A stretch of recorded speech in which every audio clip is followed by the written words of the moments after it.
Salam, xoş gördük Yeni TV-nin dəyərli izləyiciləri. Bugünkü yayımızda olduqca maraqlı bir mövzu ətrafında söhbət aparacağıq. Belə ki, Azərbaycanın yaratdığı yeni reallıqlar təkcə region üçün yox, eyni zamanda bütöv bir materik, Avrasiya materiki üçün də yeni imkanlar formalaşdırmaqdadır. Bu barədə söhbət aparacaq. Həm söhbətim siyasət şərhçi İlyas Hüseynovdur. Resmən, xoş görürsünüz sizi, xoş gəlmişsiniz yayıma. Xoş gördük. Resmən, qeyd etdiyim kimi kifayət qədər vacib bir məqama toxunuruq fikrimcə. Çünki həqiqətən Azərbaycanın yaratdığı yeni reallıqlar və ümumiyyətlə son 5 il ərzində həyata keçirilən xarici siyasət kursu təkcə regiona sabitlik və yeni imkanlar gətirmir, eyni zamanda Avrasiya üçün yeni imkanlar vəd edir və bu istiqamətdə biz proseslərin gedişatını görməkdəyik. Siz necə görürsünüz gedişatı? Mən istəyirəm əvvəlcə bax bu sualdan başlayaq. Minnətdaram dəvətə görə və çox maraqlı mövzu qoymusunuz. Çünki Azərbaycanın zəfər tarixində, postkonflikt dövründə həyata keçirdiyi proaktiv siyasət diqqət çəkir. Və əgər biz öz qələbəmizlə, ərazi bütövlüyümüzün təmin olunması ilə, suverenliyimizlə regionda və dünyada səs ala bildiksə, bu siyasəti davam etdirmək önəmli idi. Yəni Azərbaycanın qələbəsinin heç də təsadüf olmaması, biz bunun illərlə hazırlaşmağımız siyasi, iqtisadi, hərbi, ideoloji müstəvidə, informasiya siyasəti çərçivəsində, hibrid müstəvidə bizim qazandığımız qələbənin davamlı və dayanıqlı olması müstəsna əhəmiyyət kəsb edirdi. Və qələbəmizin ilk illərində Azərbaycanın keçirdiyi müxtəlif tədbirlər, Cənab Prezidentin dəvət aldığı beynəlxalq platformalar məhz yeni geosiyasi reallıqlar kontekstində sabitliyin əldə olunması mesajlarının ötürülməsi idi. Qələbənin legitimliyi, onun zərurəti və yeni imkanlar, perspektivlər haqqında Azərbaycan siyasi gündəlik formalaşdırırdı. Və məqsəd Qarabağın, Şərqi Zəngəzurun yenidən qurulması, ərazilərin minalardan təmizlənməsi, keçmiş məcburi köçkünlərin dayanıqlı formada əraziyə qayıdışı, infrastrukturun təmin olunması ilə bağlı çağırışlar idi. Və eyni zamanda Azərbaycanda akreditə olunmuş diplomatik korpusların nümayəndələrinin, səfirlərin bölgəyə səfərləri, jurnalistlərin, blogerlərin burada baş vermiş dağıntılar, 30 il ərzində fəlakətlər, xalqımızın başına gəlmiş faciələrlə bağlı məlumatların ötürülməsi ilə yanaşı, çox tez bir zamanda bölgədə quruculuq, bərpa işlərinin həyata keçirilməsi ilə bağlı mesajların verilməsi idi. Məsələn, çox qısa müddət ərzində Füzuli Beynəlxalq Hava Limanının inşası, ardınca Zəngilan, Laçın hava limanları, bölgənin infrastrukturunun təminatı, keçmiş məcburi köçkünlərin bura qayıdışı və həyatın bölgəyə qayıtması ilə bağlı Azərbaycanın ardıcıl siyasəti idi. Və eyni zamanda sülh gündəliyi, Ermənistanla nizamlanma və sülhün bölgədə mövcudluğu ilə bağlı müxtəlif addımların atılması, tələblərimizin yerinə yetirilməsi və bu xüsusda 5 maddəlik sülh ilə bağlı təkliflərin irəli sürülməsi, onun Ermənistan tərəfindən qəbul olunması, Azərbaycanın ərazi bütövlüyünün Ermənistan tərəfindən qəbulu, Praqa prosesi və ondan sonraki hadisələr, delimitasiya, demarkasiya, sərhəd təhlükəsizliyi və paralel olaraq ordumuzun da gücləndirilməsi, yeni kontraktların imzalanması, silah təchizatının həyata keçirilməsi, komanda hərbi hissələrinin yaradılması, xüsusi təyinatlı qüvvələrimizin say tərkibinin artırılması paralel şəkildə həyata keçirilirdi. Və önəmli məsələ bundan ibarətdir ki, Azərbaycanın hərbi qüdrəti nə qədər artırsa, diplomatik masada da bizim tələblərimizin yerinə yetirilməsi faizi daha da artırdı. Ona görə də düşünürəm ki, məhz bu ardıcıl siyasət nəticəsində həm də Azərbaycanla Ermənistan sülh ilə bağlı vahid bir vizyonun formalaşması naminə və Cənubi Qafqazda dayanıqlı sülh və təhlükəsizlik arxitekturası üçün Ağ Evdə tarixi görüş keçirildi. 8 avqustda sülh müqaviləsinin paraflanması baş verdi. Qarşılıqlı anlaşma memorandumları imzalandı. İki tərəfli müstəvidə ABŞ, Azərbaycan, ABŞ, Ermənistan arasında bir sıra mühüm məsələlər burada yer alır. Ayrı-ayrı əlaqələr kontekstində və sülh müqaviləsinin paraflanması da böyük tarixi hadisə idi. Bundan sonra da yeni bir proses başlanıldı. Biz görürük ki, artıq vətəndaş cəmiyyəti nümayəndələrinin İrəvanda görüşü oldu. Spikerlərin görüşü həyata keçirildi Cenevrədə. İstanbulda beyin mərkəzi nümayəndələrinin görüşü oldu. Artıq Milli Məclisin nümayəndə heyəti ilə Ermənistan parlamentinin nümayəndələri arasında görüş oldu və hesab edirəm ki, bu formatları daha da genişləndirmək olar. Məsələn, media müstəvisində, siyasi ekspertlər müstəvisində. Yəni bu əlaqələr, formatlar nə qədər genişlənirsə, yeni Yəni spektrlər çox geniş. Bəli, yəni yeni çalarlar qazanılır və məqsəd xalqları sülhə hazırlamaqdır. Sonuncu, Ermənistanda keçirilən sosioloji sorğuya mən diqqət çəkmək istəyirəm. Şübhəsiz ki, mən özüm də bu sorğularla, sosioloji işlə yaxından məşğul olduğum üçün deyə bilərəm ki, burada əlbəttə sorğunu təşkil edən təşkilatın hara bağlı olması həlledici faktor oynayır. Amma sorğu ilə bağlı Ermənistan cəmiyyətində tərəddüdlər vardır. Qəti şəkildə demək olmaz ki, xalqın mütləq əksəriyyəti sülh prosesini dəstəkləyir və sülhə inanır.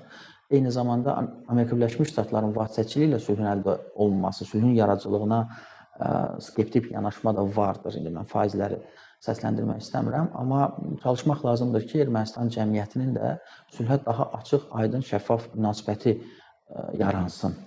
Və bunun üzərində iş həyata keçirilməlidir. Çünki Azərbaycan haqlı olaraq Ermənistan konstitusiyasının dəyişdirilməsi tələbini irəli sürür. Bununla ilk növbədə revanşist meyllər aradan götürüləcək. İkinci tərəfdən isə xalqın yeni konstitusiyaya tərəfdar çıxması referendumda həm də xalqın sülhə razılığı kimi qiymətləndiriləcək. Sülhə tərəfdar olması kimi anlaşılacaq və ardınca isə sülh müqaviləsi imzalanması planlaşdırılır. Çox tez bir zamanda hesab edirəm ki, bu həyata keçirilə bilər.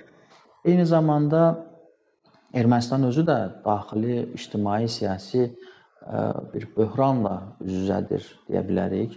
Çünki kilsə rəhbərliyi ilə Ermənistan siyasi elitasının mübarizəsi və Katolikosu dəstəkləyən müxtəlif keşişlərin məsuliyyətinin formalaşdırılması, liturgiyalarda Paşinyanın iştirakı və daha sonra onun siyasi imicinin bu bölgələrdə artması halı müşahidə olunur. Yəni, ilk növbədə öhdəlikləri üzərinə götürən Paşinyanın həm də sülh kontekstində yeni parlament seçkilərində gələn iyunda zəfər qazanması önəmlidir ki, sonraki bu proseslər həyata keçirilsin.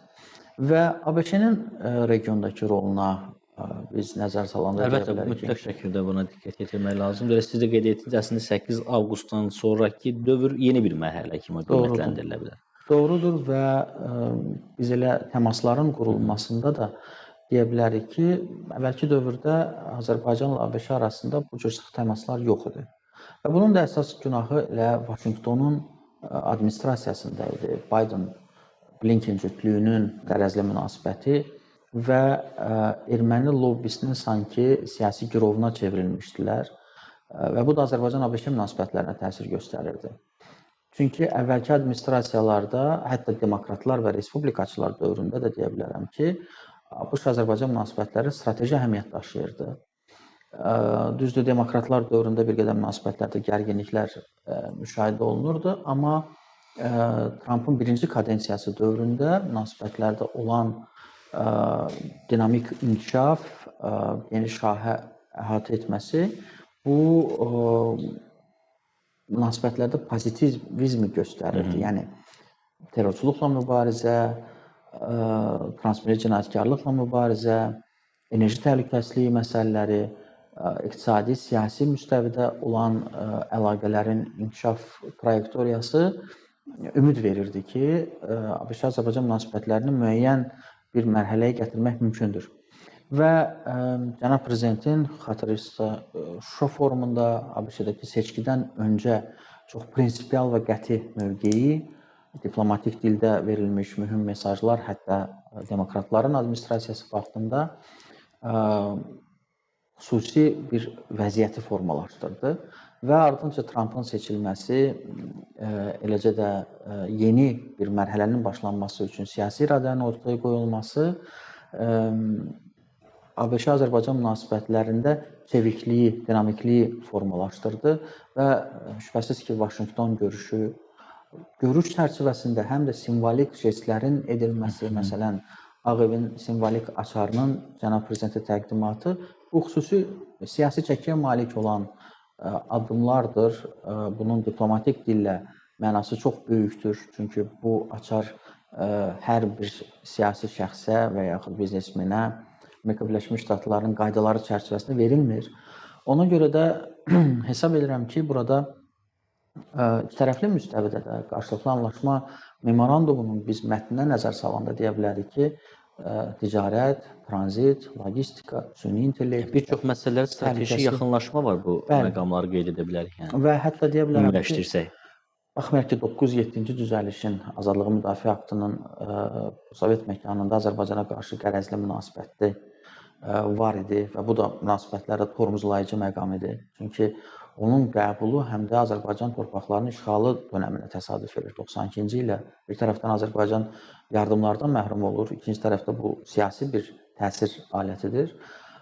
Üçüncü tərəfdən isə işğalçıya sanki dəstək verən bir yanaşma idi. Ona görə də 907-ci düzəlişin baxmayaraq ki, 11 sentyabr hadisələrindən sonra fəaliyyəti dondurulurdu. İndi də eyni vəziyyətdir. Hesab edirəm ki, Azərbaycanın ABŞ ilə çox sıx münasibətlərin müstəvisində onun tamamilə aradan qaldırılması üzərində də iş həyata keçirilə bilər. Yeri gəlmişkən, Azərbaycanın nümayəndə heyəti deputatlardan ibarət və sırf əlaqəli şəxslər, hansı ki, ABŞ-Azərbaycan gündəliyini izləyirlər və bu istiqamətdə iş görürlər. Onların ABŞ səfəri baş tutub və onlar nüfuzlu konqresmenlərlə görüşüblər. Və respublikaçıların konqresdə üstünlüyündən hazırki dövrdə Azərbaycan istifadə edə bilər. Bu xüsusda Trump ilə, Witkoff ilə, Rubio ilə, hansılar ki, Azərbaycanı yaxşı tanıyırlar və bu istiqamətdə iş həyata keçirilir. Bu qərəzli düzəlişi tamamilə aradan götürmək önəmlidir ki, ardıcıl olsun bizim münasibətlərimiz, strateji əhəmiyyəti bir qədər də artsın. Eyni zamanda beyin mərkəzlərinin də nümayəndələrinin görüşü oldu. Mən də bu görüşdə iştirak elədim. Burada da çox mühüm məsələlər müzakirə olundu. Görüş 3 istiqamətə ayrılmışdı. 8 avqustdan sonra Cənubi Qafqazda ABŞ-Azərbaycan əlaqələri, Ermənistan-Azərbaycan normallaşması və beyin mərkəzləri buna münasibəti və enerji təhlükəsizliyi, nəqliyyat əlaqələri, iqtisadi blok 3-cü paneldə müzakirə olunurdu. Əlbəttə, hər bir nüfuzlu beyin mərkəzinin nümayəndəsini və funksionerini dinləmək, onlara sual vermək, kularlarda, söhbətlərdə iştirak etmək çox maraqlıdır. Çünki münasibət dəyişir və bu Azərbaycan qələbəsi ilə bağlıdır. Cənab Prezidentin dünya siyasətində oynadığı fəal rol ilə bu birbaşa bağlıdır. Eyni zamanda bir məqama da diqqət çəkmək istəyirəm. Məsələn, Misirin Şarm-əl-Şeyx şəraitində keçirilən Yaxın Şərq ilə bağlı mühüm sülh sammitinə Cənab Prezident dəvət olundu və orada da Cənab Prezidentin ünvanına Trump tərəfindən çox müsbət fikirlər səsləndirildi. Cənab Prezidenti böyük bir siyasətçi kimi, fəal iş görən bir lider kimi Trump səciyyələndirdi. Bu da çox mühüm amildir və mühüm kənar izləyicilər üçün, geosiyasi mərkəzlər üçün mesajdır. Hətta 8 avqustdan sonra Kopenhagendə Macron və Fransa nümayəndə heyəti ilə Cənab Prezident və komandası arasında görüş keçirildi. Niderlandın baş naziri ilə nümayəndə heyəti arasında görüş keçirildi. Fransa və Niderlandın biz postmünaqişə dövründə ölkəmiz əleyhinə dəfələrlə qərəzli münasibətini biz görmüşük. Cənab Prezidentin Kopenhagendə keçirdiyi bütün görüşlərdə biz relizlərə və mətbuat məlumatlarına baxsaq, hər kəs 8 avqust tarixi nailiyyəti ilə bağlı Cənab Prezidenti təbrik etmişdir. Bu, əlbəttə ki, Azərbaycanın artan nüfuzundan xəbər verir. Azərbaycanın regionda oynadığı fəal siyasətindən xəbər verən amildir və sonuncu Mərkəzi Asiya dövlət başçılarının konsultativ görüşündə Özbəkistanın paytaxtı Daşkənddə imzalanan sənəd Mərkəzi Asiya liderləri tərəfindən. Format Azərbaycanın qoşulması. Format Azərbaycanın qoşulması. Bundan öncə də Cənab Prezident xüsusi qonaq qismində bu görüşlərdə iştirak edirdi. Düşənbə və Astanada və artıq 4-cü görüş Türkmənistanda keçiriləcək. Bu barədə də məlumatımız var və hesab edirəm ki, bu C6 formatının formalaşdırılması mühüm məsələdir. Bəzi skeptik yanaşmalar da var. Mən oxuyuram müxtəlif analitiklərin yazılarında ki, Azərbaycan Mərkəzi Asiya coğrafi məkanının tərkib hissəsi deyil, amma geopolitika çox mühüm amildir. Ənənəvi coğrafi qaydaları da dəyişən bir yanaşma. Artıq o bir növ dəyişilməyə doğru gedir deyə bilərik. Və orta dəhliz, karbohidrogen ehtiyatlarının nəqli, tranzit əməliyyatlarının inşası, Şərq ilə Qərb arasında olan bağlantılarında Azərbaycanın fəal rolu, Mərkəzi Asiya ölkələrinin Azərbaycanla əlaqələrdə maraqlı olması, Türk Dövlətləri Təşkilatının burada xüsusi çəkisi və eyni zamanda Zəngəzur dəhlizi, Krip marşrutu, Mərkəzi Asiya ölkələrinin Azərbaycan vasitəsilə qərbə çıxış imkanlarının axtarılması çox mühüm amillərdir. Əlbəttə, burada şəxsi münasibətlər mühüm rol oynayır.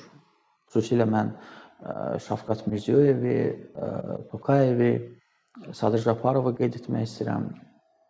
Türkmənistan və Tacikistanla da bizim mühüm strateji siyasi gündəliyimiz vardır və qeyd etdiyiniz 5 illik bizim zəfər tarixində Qazaxıstan və Özbəkistanla strateji əlaqələr, müttəfiqlik əlaqələrini əhatə edən sənədlər imzalanmışdır.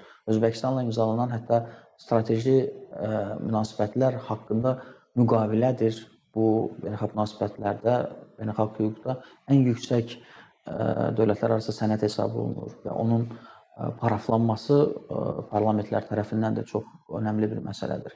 Yəni, bu cür sıx münasibətlər kontekstində əlbəttə Azərbaycan artıq burada hüquqi müstəvidə bir parçaya çevrilir və ayrılmaz bir coğrafi məkan formalaşır. Və nəzərə almaq lazımdır ki, mən ötən gün Qazaxıstanın da media orqanı müsahibədə bunu qeyd etdim ki, Mərkəzi Asiyaya diqqət dünya siyasətində daha da artır.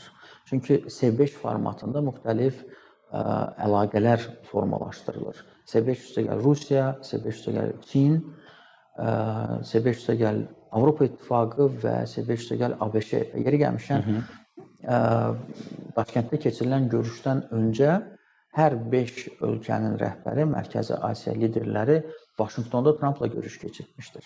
Və yenə də biz ABŞ-Azərbaycan münasibətləri və regional böyük miqyasda əlaqələr kontekstində biz toxunuruq ki, ABŞ-də keçirilmiş strateji görüşdən sonra Azərbaycan artıq C5 yox, C6 formatında iştirak edir və bu cür tarixi razılaşma əldə olunmuşdur. Yəni, ABŞ üçün Mərkəzi Asiya və Cənubi Qafqaz geopolitik inteqrasiyası, geopolitik işbirliyi çox önəmlidir. Və bu regionlar Sovet məkanıdır. Rusiyaya yaxın yerləşir. Qazaxıstanın Rusiya ilə kilometrlər boyunca böyük bir ərazisi vardır, sərhədi vardır və bu mühüm geopolitik bir turbulent dövrdə, həssas bir məqamda bu cür inteqrasiya addımları atılır. Hesab edirəm ki, cənab prezidentin bu regional siyasət müstəvisində çox uğurlu addımları da Azərbaycanı qlobal miqyasda yeni bir mərhələyə daşıyır. Çünki Azərbaycan bir sıra mühüm geosiyasi proseslərdə yer alır. Cənubi Qafqaz dövlətidir, amma həm də kommunikasiya və enerji daşıyıcıları baxımından həm də Qara dənizə çıxırıq, Aralıq dənizinə çıxırıq və Böyük Ortadoğu siyasətində tərkib hissəsiyik, Xəzər hövzəsi ölkəsiyik, artıq Mərkəzi Asiya proseslərində də ayrılmaz bir parçaya çevrilmişik. Mərkəzi Asiyada gedən nəqliyyat axınlarına da biz yaxından bir çox coğrafiyada fəal siyasət yürüdülməkdir. Bəli, eyni zamanda Suriyada Azərbaycanın fəal Afrikanı bir qədər öncə qeyd edə bilərik. Yəni bu və çox mühüm bir məsələni də biz unutmamalıyıq ki, qoşulma hərəkatı Azərbaycanın mühüm bir məsələ kimi qlobal siyasətdə ön plana çıxardır və əzilmiş, haqqı pozulmuş, müstəmləkə siyasətinə əziyyət çəkən biz bölgələrin yanındayıq, onlara siyasi dəstək göstəririk, mənəvi dəstək göstəririk. Çünki 30 illik dövrdə biz bu ağır siyasətin həm də qurbanına çevrilmişik, işğala məruz qalmışıq və ona görə də məhz bu cür mühüm,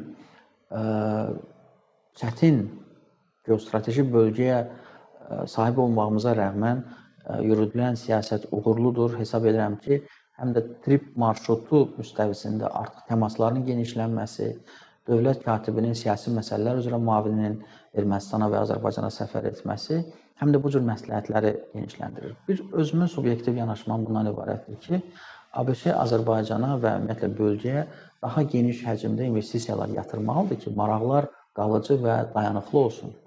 Yalnız bu görüşlərlə, bir müzakirə müstəvisində təmaslarla məhdudlaşacaqsa, bu effektivlik olmayacaqdır. İndi Ermənistan Və ərazisində yaxud da ki, az effekt ola bilər. çünki kənar oyunçular hansı ki ənənəvi maraqları vardır. Gizlətməyəcəm, İran və Rusiya. Burada iqtisadi əlaqələrin qurulmasında fəal dəfələrlə, illərlə bu siyasəti həyata keçirdiblər. ABŞ bax bu investisiya imkanları çərçivəsində onların maraqlarını da sıxıb çıxara bilər və regionun həm də mühüm geosiyasi rəqabətliliyi artıra bilər. Burada isə Mərkəzi Asiya və Azərbaycanın məqsədi həm də bu rəqabəti, iqtisadi rəqabəti, həm də milli maraqlar çərçivəsində uzlaşdırmaqdır. Milli maraqları prioritetə çəkməkdir. Bu önəmlidir. Və hesab edirəm ki, Mərkəzi Asiyada da bu proseslər gedir.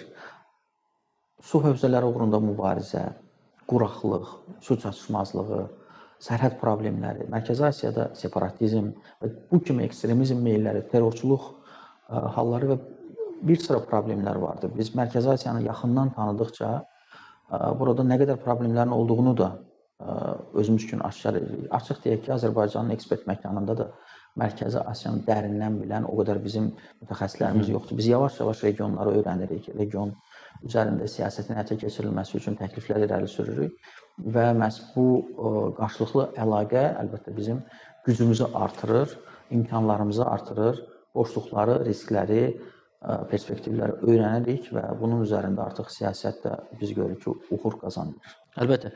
Məsələn, bizim üçün ayrılan vaxt artıq yekunlaşdı və bu maraqlı müzakirəni biz sonlandırdıq. Sağ olun, gəldiniz. Siz sağ olun, dəvət Sağ olun. Hörmətli tamaşaçılar, yayımız başa çatır. Xatırladım ki, həmin söhbətim siyasi şərhçi İlyas Hüseynov idi. Sağ olun, sağlıqla qalın.